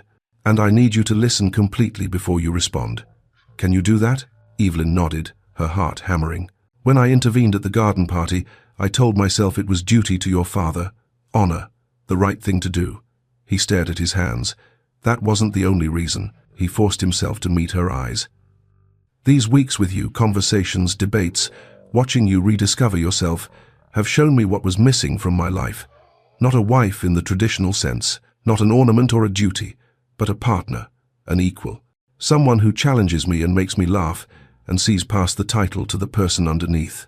Evelyn opened her mouth to speak, but Alexander held up a hand gently. Please, let me finish before I lose courage. She nodded again, tears already gathering. I'm not asking you to marry me because you need protection. I'm not asking because society expects it or because it would solve your reputation concerns. His voice grew more intense. I'm asking because in these weeks, I've discovered who I am when I'm with you. Someone better, someone real, someone who laughs and argues and feels things I'd forgotten I was capable of feeling. He leaned forward, his expression fierce with sincerity. But I won't ask you to trade one form of captivity for another. I won't be another person controlling your life, making your choices for you. What are you saying? Evelyn whispered. I'm saying if you're uncertain, we'll wait. Months, years if necessary. The words came faster now, as if he'd rehearsed them. You'll return to Hargrave Estate. We'll ensure your legal independence first, your name on the deeds, your control absolute. You'll have a season in London, or several seasons, meeting people, experiencing freedom, discovering who you are without anyone dictating your choices. His voice dropped. If, after you've lived independently, made your own choices, discovered who Lady Evelyn Hargrave truly is, if then you choose me, I'll know it's real. I'll know you're choosing me, not safety, not gratitude. Me. The silence stretched between them, heavy with everything unspoken. And if I discover I don't want this? Evelyn asked, her voice breaking. Don't want us. Alexander's expression showed the pain that question cost him. Then I'll wish you joy and mean it. Tears spilled down Evelyn's cheeks. How can I know if what I feel is love or just the first kindness I've experienced in years? How can I trust my own heart when it's been so starved for affection? Alexander shifted closer but didn't touch her. Time, distance, perspective. That's how you'll know. Live your life. Build your dreams. If what you feel for me is real, it will survive the distance. If it's gratitude, it will fade when you're strong enough not to need anyone. Will you wait? The question emerged, barely audible. However long it takes. Evelyn's mind spun. She thought of Lady Margaret's question. When you imagine your future, is he in it? She thought of her father's words about being brave. She thought of the woman she was becoming, the one who'd stood up to Constance, who'd reclaimed her voice, who was learning to trust her own judgment. I need to do this, she said finally. Live alone, manage my estate, prove to myself I can stand on my own. Not because I don't care for you, but because I need to know who I am first. I understand, but Alexander, his name on her lips for the first time, felt intimate, significant. He looked at her with such intensity it stole her breath. I think I'm already choosing you. I just need to be sure I'm choosing from strength, not fear. Relief flooded his features so completely it was almost painful to witness. That's all I ask. The certainty that comes from freedom, not necessity. They stood simultaneously, drawn together by invisible threads. The space between them felt charged, electric, impossible to maintain. Evelyn rose slightly on her toes. Alexander bent toward her. Their lips met softly, tentative, questioning, a promise more than passion. The kiss was brief, ending almost before it began, but it left them both shaken. When they parted, Evelyn pressed her fingers to her lips, eyes wide. Go, Alexander whispered, though his hand had found hers and seemed reluctant to let go. Discover yourself. Build your life. I'll be here when you're ready. The practical arrangements happened with surprising speed. Mr. Blackwell had prepared documents transferring Hargrave Estate entirely to Evelyn's control. No guardians, no restrictions, complete authority at age 22. Constance, facing prosecution for fraud, had agreed to a settlement, a modest income and residence in the dower house, with no claim to estate management. Evelyn was, quite suddenly, free. On her last evening at Wetherby, Beatrice arrived unexpectedly. asking to speak privately. They met in the morning room, and Evelyn was shocked by the change in her stepsister. Beatrice looked younger somehow, less diminished. "I was a coward," Beatrice said without preamble. "I watched her hurt you and said nothing. I'm sorry." "You were trapped too," Evelyn replied gently. "I understand. I'm leaving her," Beatrice's voice strengthened. "Going to live with our aunt in Bath. Starting over, learning who I am without mother's voice in my head." Evelyn embraced her impulsively, and Beatrice returned it fiercely. Two women escaping the same prison, taking different paths to freedom. Forgiveness, Evelyn realized, is freedom too. Lady Margaret's goodbye was characteristically direct. "Come back when you're ready." "He'll wait. The fool is utterly besotted." "What if I'm not ready for a long time?" Evelyn asked. "Then it will be a long wait, but worth it." Margaret squeezed her hand. "Go be extraordinary, my dear. You already are."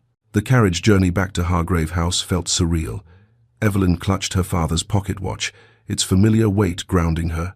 Through the window, she watched Weatherby disappear behind the trees and caught one last glimpse of Alexander standing on the terrace, watching her leave. "Time to discover who I am," she thought, opening the watch to read its inscription one more time. "Time reveals all truth, my darling girl. Let's find out what truth time reveals," she whispered.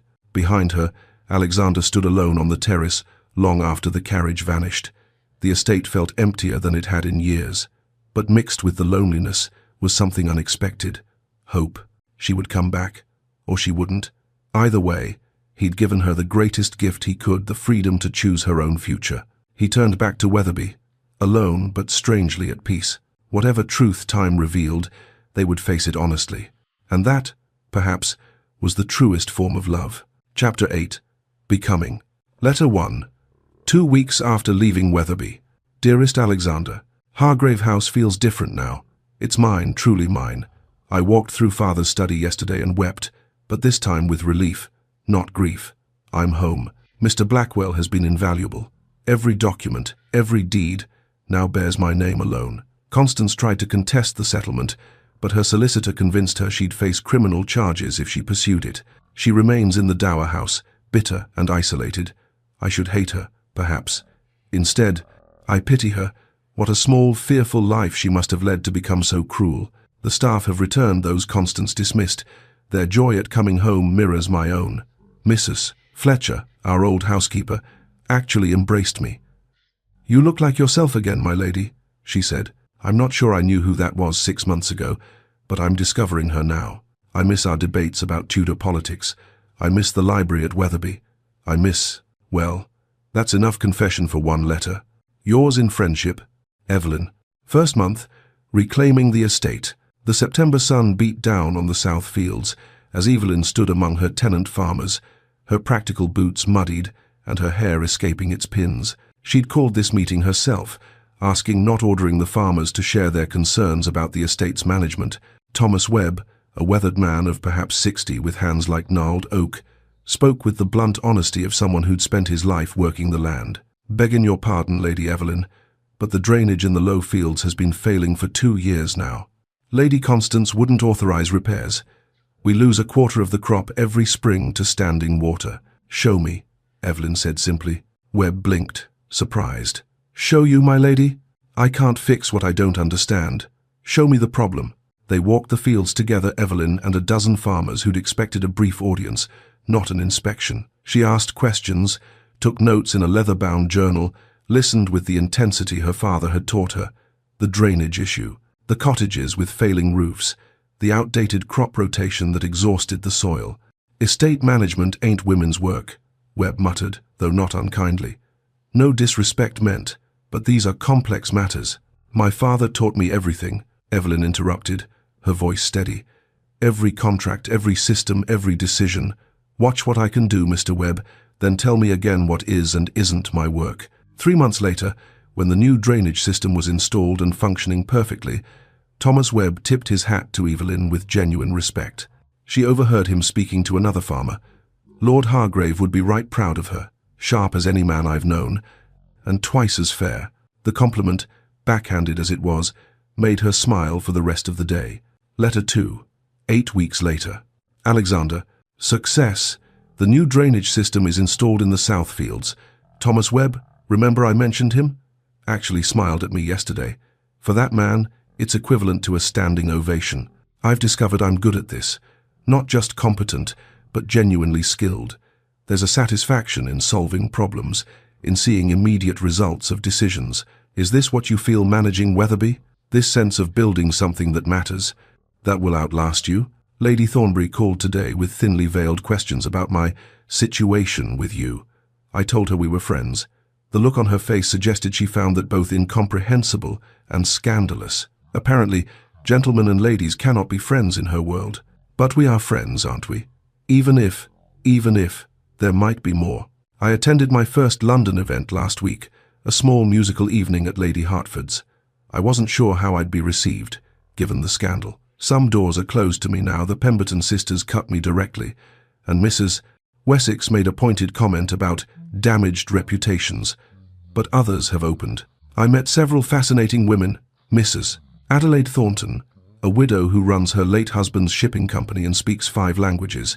Miss Georgiana Hart, a blue-stocking who writes political essays under a male pseudonym, and Lady Catherine Pembroke, a baroness who advocates for education reform and women's property rights. They've invited me to join their circle. They call themselves the Society for Inconvenient Women. I like them immensely. We meet weekly to discuss everything from philosophy to politics to how we might change laws that treat us as property. Missing our conversations, though these letters help, Evelyn, 3 months, London season. The Hartwick Ball glittered with candlelight and jewels, London society in full display. Evelyn wore a gown of deep emerald silk, not the pale, insipid colours Constance had forced on her, but a rich shade that brought out the green in her eyes. She'd arrived with Mrs. Thornton and Miss Hart, her inconvenient women, providing both companionship and social armour. She danced. She conversed about agricultural policy with a member of Parliament who seemed genuinely surprised by her knowledge. She laughed at Sir James Thornton's terrible poetry, while privately thinking Alexander would have made better observations about the metaphor's structural flaws. Lord Benedict Hartley approached during supper, his kind face earnest. "Lady Evelyn, I wonder if I might call on you at Hargrave House. I've enjoyed our conversations immensely." "Of course, Lord Hartley. You're always welcome." But even as she smiled, Evelyn's mind catalogued the differences. Hartley was intelligent but unimaginative, kind but predictable. Sir James was handsome and charming, but shallow as a puddle. Every man she met seemed to be missing something essential, though she couldn't or wouldn't name what. "Testing your feelings, my dear." Evelyn turned to find Lady Margaret beside her, resplendent in purple silk, and looking thoroughly amused. "I thought distance might diminish them," Evelyn admitted quietly. "It hasn't." Margaret's smile was knowing. "Good. Now you know." Letter 3, 4 months. "Alexander, your letter about the drainage issues at Weatherby made me laugh. Who knew we'd bond over agricultural engineering? Though I suppose it's fitting, both practical and absurd, like so much of life. I've been courted. There, I've said it. Lord Hartley is persistent and genuinely kind. He speaks intelligently about literature and treats me with respect. Sir James writes terrible poetry, truly atrocious, but has excellent taste in art and makes me laugh. Neither makes my heart race. Is that shallow? To want the heart racing alongside the intellectual connection? I used to think love was a luxury, something for frivolous girls in novels who had nothing better to occupy their minds. Now I think it's essential. Not the all-consuming passion that devours and destroys, but the steady flame that illuminates. The kind that makes you want to be better, do better, see more clearly. The Society for Inconvenient Women met at Hargrave House this week. We discussed property rights for married women. Did you know that upon marriage, everything I own, this estate, my inheritance, even the clothes on my back, would become my husband's property? The law sees wives as legal non-entities, unable to own property, sign contracts, or even have legal custody of their own children. It makes your proposal even more remarkable. You offered partnership, not ownership, equality, not possession. I think about that often, daily, if I'm honest. Affectionately yours, Evelyn. 5 months. The charity project. The newly constructed schoolhouse stood at the edge of Hargrave's tenant village, its fresh whitewash gleaming in the November sun. Inside, 20 children of various ages sat on simple benches, their faces scrubbed clean, their attention fixed on Evelyn as she wrote numbers on a slate board. If you have 3 apples, she said, turning to face her students, and you share them equally among 6 people, how much does each person receive? Little Sarah Webb's hand shot up. Half an apple each, miss, I mean, my lady. Excellent, Sarah. And if you had 12 apples and 6 people? The children called out answers, their enthusiasm genuine. Evelyn had flour on her dress from the morning's baking lesson, chalk dust on her hands, and a loose curl falling across her forehead. She'd never felt more purposeful in her life. After the lessons, Mrs. Fletcher found her tidying the classroom. You're happy, my lady. Truly happy. Evelyn paused, considering. I am. For the first time, I'm building something that's entirely mine, something that matters. But that night, alone in her father's study, she sat with his pocket watch in her hands, tracing the familiar inscription. The truth she'd been avoiding pressed against her chest. I'm happy, Papa, she whispered to the empty room. But I'd be happier if I could share this with him. Letter 4. 5.5 months. Alexander, I had a revelation today. I was teaching mathematics to the farmers' children. We've opened a school on the estate. Did I mention that? 20 students so far, ages 6 to 14. Learning, reading, mathematics, basic science. Mrs. Fletcher thinks I've gone mad, but she helps with the baking lessons. Little Sarah Webb asked me if I was married. When I said no, she asked why not. You're pretty and clever, she said with perfect child logic. Don't you want to be? I told her I was waiting to meet the right person. She asked, how will you know he's right? And I realized, I already know. I know because when good things happen, the drainage working perfectly, Sarah solving a difficult problem, the first harvest from our improved crop rotation, you're the person I want to tell. When problems arise, a cottage roof collapses, a tenant disputes boundaries, I can't balance the accounts, I wonder what advice you'd give. I know because when I read something interesting, I imagine your response. When I see something beautiful, I wish you were there to see it too. I know because I'm happy in my independence. I've proven I can stand alone, manage an estate, build something meaningful. But I'd be happier sharing it with you, not because I need you to complete me, but because joy shared is joy multiplied. I know because 6 months of distance has clarified rather than diminished my feelings. This isn't gratitude or safety or the relief of rescue. This is choice. This is love. I'm ready, Alexander. Not because I need you, but because I choose you. The season ends in 3 weeks. There's a closing ball at the Hartfield estate. I believe you've been invited. Will you be there? With love. Yes, I'm finally saying it. Evelyn, Alexander. Reading the letter.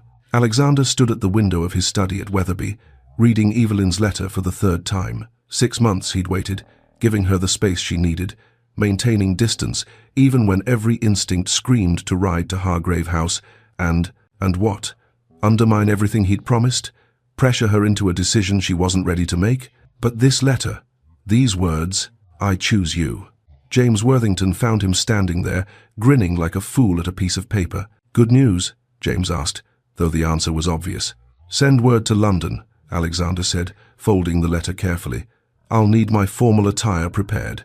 The good tailcoat, not the everyday one. James's knowing smile was insufferable.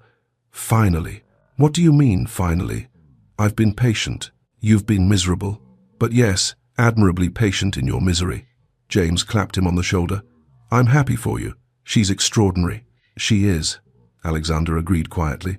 Absolutely extraordinary. Preparing for the ball.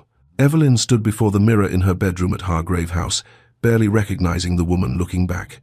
The pale, subdued ghost from 7 months ago had been replaced by someone vibrant and assured. Her gown was midnight blue silk, elegant without being ostentatious. Her hair was dressed simply but beautifully. Around her neck hung her father's pocket watch on a gold chain, something borrowed, something cherished. Mrs. Fletcher fussed with the gown's hem, her eyes suspiciously bright. He's a lucky man, whoever he is. Evelyn's smile was radiant. I think I'm the lucky one, Mrs. Fletcher. I've discovered who I am. Now I get to choose who I want to be with. She touched the watch gently, feeling its steady tick against her palm. Time reveals all truth, my darling girl. It revealed that I'm stronger than I knew, she whispered, and that love, real love, is choosing to share that strength with someone who values it. Outside, the carriage waited to take her to London, to the Hartfield ball, to Alexander, to her future not as someone's rescued damsel or grateful dependent, but as a woman who discovered herself and was now freely, joyfully choosing her path. She took one last look in the mirror, lifted her chin, and walked toward whatever truth the evening would reveal. Chapter 9. The Choice. The Hartfield ballroom blazed with 1,000 candles, their light reflecting off crystal chandeliers and the jewels adorning London's finest. Evelyn stood at the entrance, alone and unhurried, taking in the scene with calm assessment.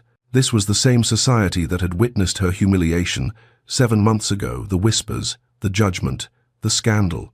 But the woman who'd been slapped in a garden was not the woman who stood here now. Heads turned. Whispers started. Evelyn lifted her chin and walked into the ballroom with measured grace, her midnight blue gown catching the light, her father's pocket watch gleaming at her throat. Evelyn, Mrs. Adelaide Thornton, appeared at her elbow. Miss Georgiana Hart and Lady Catherine Pembroke flanking her, the Society for Inconvenient Women, arriving as reinforcements. Ready for your grand entrance into respectability? Evelyn's smile was genuine. I'm not sure I want respectability if it requires diminishing myself. That's our girl, Lady Catherine said approvingly. Come, let's scandalize the Pemberton sisters by discussing women's property rights near the refreshment table. The ballroom's energy shifted perceptibly as Alexander entered with Lady Margaret on his arm. The Duke of Wetherby rarely attended London events. His presence alone was noteworthy. But it was the way he moved through the crowd, polite but purposeful, that made people pause mid-conversation. His eyes found Evelyn immediately across the crowded space. The same charged awareness from 7 months ago arced between them, but transformed now, not desperate or uncertain, but deliberate, chosen. He didn't approach immediately, instead allowing her the space to set the pace, to make her own decisions about how this evening would unfold. Lady Margaret noticed, of course. He's being remarkably well behaved, she murmured to Evelyn during a passing moment. I threatened him quite thoroughly about respecting your autonomy. You didn't need to threaten him, Evelyn said softly. He already understands. I know, dear. But it was fun anyway. Lord Hartley approached as a waltz began, his kind face hopeful. Lady Evelyn, may I have this dance? She accepted his hand, and they moved into the familiar patterns of the dance. Hartley was an excellent dancer, attentive without being overbearing, and for 3 months he'd been nothing but respectful in his courtship. Lady Evelyn, he said as they turned, I wonder if I might speak plainly. I've always appreciated your plainness, Lord Hartley. You are everything I could want in a wife. Intelligent, capable, kind. You've accomplished extraordinary things with your estate. I would be honored, deeply honored, if you would consent to marry me. The proposal was traditional, respectful, exactly what many women would hope to receive. Evelyn felt genuine affection for him, but not love. Never love. Lord Hartley, you deserve someone who loves you without reservation, she said gently. I cannot be that person, but I'm honored by your regard, and I hope we can remain friends. Disappointment flickered across his features, but he managed a graceful smile. I suspected as much. Your heart is elsewhere. I think it is. Then he's a fortunate man. I wish you both joy. As the dance ended, Evelyn felt a weight lift. She could refuse without guilt, knowing her own heart, trusting her own judgment. The growth of 7 months crystallized in that moment. Alexander danced with Lady Thornbury, then Miss Hartfield, then Lady Wessex society watching, speculating, whispering, but his attention kept drifting to where Evelyn stood, conversing with a member of Parliament about agricultural reform, her animation and confidence drawing a small crowd. They orbited each other throughout the evening like celestial bodies, aware of each other constantly, but maintaining their separate paths. Lady Margaret found Evelyn near the terrace doors. You're both being ridiculous. Just go talk to each other. I want him to ask me properly, in front of everyone, Evelyn said. No more shadows or speculation. If we're choosing this, let's choose it openly. Margaret's smile was fierce with approval. Bold. I like it. As midnight approached, Evelyn slipped onto the terrace for air. The November night was crisp, stars visible above the London haze. Music drifted from the ballroom, another waltz beginning, laughter and conversation blending into gentle noise. Lady Evelyn, she turned to find Alexander silhouetted in the doorway, backlit by the ballroom's glow. He looked uncertain, in a way she'd never seen him this powerful, assured Duke nervous as a schoolboy. You look radiant, he said, stepping onto the terrace. I feel it, she smiled, moving toward him. These 6 months, Alexander, they've been extraordinary. The estate is thriving. The school has 20 students now. I've made genuine friends, not just social acquaintances. I've discovered I'm good at things I never had the chance to try." He listened with that intense focus she'd missed, drinking in every word. "Are you going to ask me?" she said gently. "Or shall I ask you?" His surprised laugh was exactly what she needed to hear. "I've been planning this moment for months, and you're taking charge of it? Partnership means either of us can lead." Alexander took her hands, and Evelyn was aware they were visible from the ballroom, another public moment, another choice made in full view of society. "Evelyn, I've spent 6 months wondering if I made a terrible mistake letting you go." His voice was rough with emotion. "But reading your letters, seeing what you've accomplished, watching you tonight, commanding rooms, refusing proposals, being absolutely yourself, I know it was right. You needed to discover your strength. I needed to understand that loving you doesn't mean protecting you. It means trusting you." He drew a breath. "So I'm asking again, but differently. Not, will you marry me and let me take care of you, but will you marry me and build a life with me as equals? Will you argue with me about politics and beat me at chess and challenge my assumptions? Will you be my partner in every sense of the word?" Evelyn's response was immediate. "I will, not because I need you, but because you choose me," Alexander finished. "I know." Their kiss was witnessed by half the ballroom deeper than their first, a claiming and a promise, a public declaration that left no room for doubt or speculation. Gasps rippled through the crowd, followed by scattered applause from the Society for Inconvenient Women and Lady Margaret's distinctive "Finally." When they parted, both were breathless and grinning like fools. They walked back into the ballroom together, hands clasped, and Alexander addressed the room with ducal authority. "Lady Evelyn Hargrave has agreed to become my wife. I trust we have your support." It wasn't a question, it was a statement. Reactions were mixed, some scandalized, some delighted, some simply confused about what they'd just witnessed. But Evelyn stood tall beside Alexander, choosing her future openly, and discovered she didn't care what anyone thought. She'd found herself. She'd chosen love. And she was free. The chapel at Wetherby was intimate, filled with people who mattered. Evelyn wore cream silk and her father's pocket watch. They spoke vows they'd written themselves, promises of partnership, equality, mutual respect. Lady Margaret wept openly, shocking everyone who knew her. As sunlight caught the watch's inscription, "Time reveals all truth," Evelyn thought of how far she'd come. 6 months later, the library at Wetherby held both of them, working side by side on estate plans. Comfortable silence punctuated by spirited debate about crop rotation versus fallow periods. "You're wrong about the nitrogen levels," Evelyn said, laughing. "I'm the Duke. I can't be wrong. You absolutely can be. Look at these figures." He studied her calculations, then groaned. "Fine. You're right." She kissed him in victory. 1 year later, the combined estate meeting brought together farmers from both Hargrave and Wetherby. Evelyn presented modernization plans, while Alexander stood beside her, supportive but letting her lead. Thomas Webb muttered to another farmer, "The Duke's a lucky man. Got himself an equal, not an ornament." Evening painted the Wetherby gardens in gold and rose. Evelyn and Alexander walked together past the fountain where everything had changed. She read aloud from a book while he listened, occasionally interjecting observations. "Who would have thought a slap would lead to freedom?" Evelyn mused. Alexander's response was immediate. "Not freedom. You already had that inside you. Just the chance to claim it. And you?" His kiss to her forehead was tender. "The chance to choose love over duty. Best decision I ever made." They stood silhouetted against the sunset, equal partners, choosing each other daily, building a life neither could have imagined 7 months ago. Time had indeed revealed all truth. That strength comes from within, that love is choice, and that the greatest freedom is finding someone you choose to share it with, not because you must, but because you want to. And so, dear listeners, Evelyn discovered that true freedom isn't found in the absence of connection, but in the courage to choose it on your own terms. Sometimes the greatest love stories aren't about being saved, they're about saving yourself, then choosing to share that strength with someone who values it. If Evelyn and Alexander's journey touched your heart, please show your support by hitting that like button. It truly helps this channel grow and allows me to bring you more stories of love, courage, and second chances. I'd love to hear from you in the comments. Have you ever had to choose between safety and freedom, Or perhaps you've experienced a love that respected your independence rather than trying to control it.